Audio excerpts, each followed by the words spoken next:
ukuthi abanye abafowethu base Southern Africa ababethe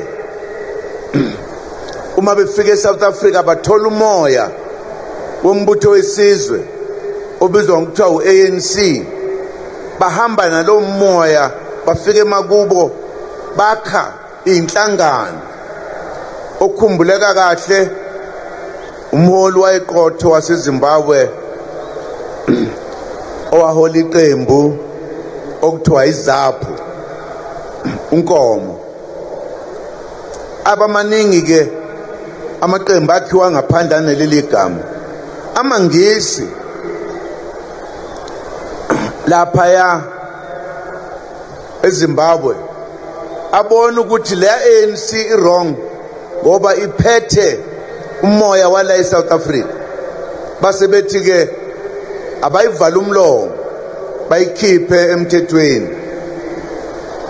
Lokho kwenziwa eSouth Africa la yayisibonele kwabaseZimbabwe. uNkomo ke kwathi makwenzeka lokho walishintsha igama, wathi lungile iANC yethu bayivalile, wayesakha iZAPU.